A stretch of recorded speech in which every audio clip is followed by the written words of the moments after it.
أيه أمسخ أنا الإيرافين أما واي دبرتي تلا دبرتي لما قطة يا دانس قطة وهندان قطة خنافي سنا كم قولوا قدام بيتا دبرتي لما أنتنا وهندا artificial an deemti waan hundisii artificial original takka hin qabdu original takka amma kunu hudhiis guddifatu eegalan hudduus guddifatu eegalan harmas waan biraa kaatan harma kasaayitiin hudduun saayitii miti bar tasaayitiin jootu hin jiru rifeensi duraan kabeekame rifeensi addababii baat godhatanii deeman yaa ta'ooni kunoo nyaaras jetti asittis kunoo kanas waan rabbiin umirra adda ta'aniit dhufansitti hoggaa kana birraa haqan rifeensa gufra fuutan du'a hundi gufra baasan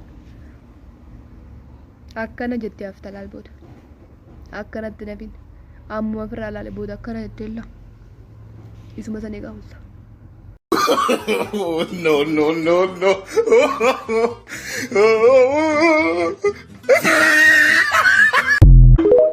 Guddinni qaama saalaa dhiirotaa haala sodaachisaa taheen akka addunyaatti dabalee jira.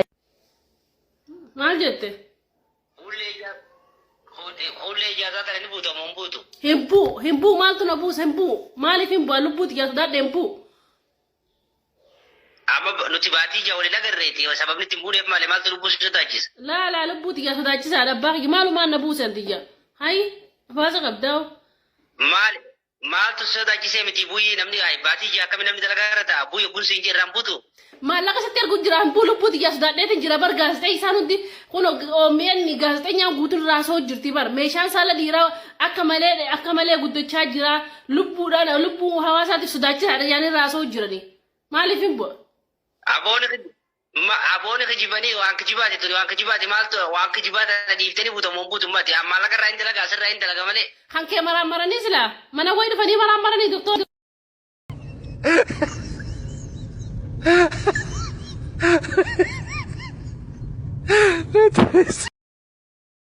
Kabadawne yooni narkeeta si fakkaatu baraan sommataan hin barbaadu wantooti yanatti jabaatu arralee orollee somaa fi kabadawne bareedu oromoo qashtiigee. Tokko qaxaree dhaqee isa booddee kootii kee baasii lafa kaayinaan jedhe baasee lafa kaa'e isa booddee qaama kee tuttuqutti kee qamisii kee baasii lafa kaayinaan jedhe baasee lafa kaa'e isa booda siree irratti ol ba'ee taa'inaan jedhe xiyyitiidhaan mataa keessa na dha'ee na ajjeesuuf jedhe kaballaa gurra isaatti cuqqaaleen fiigee biraa manatti gale jechuudha. Nan balleesse Oromoo hin balleessine nagaadhaan warra kiyyatti galuu waan hin barbaaduuf ika maal naa godhe jedhee amma kananni qabsoo zarii keessa na gashame innaa kasi.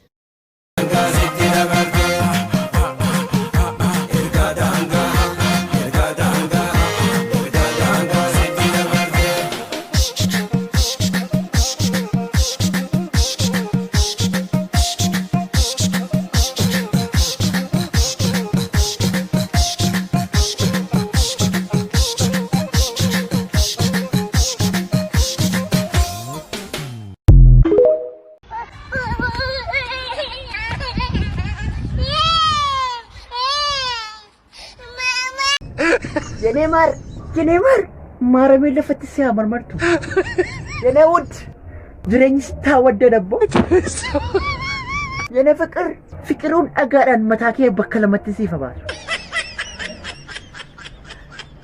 bareedduu koo ookoo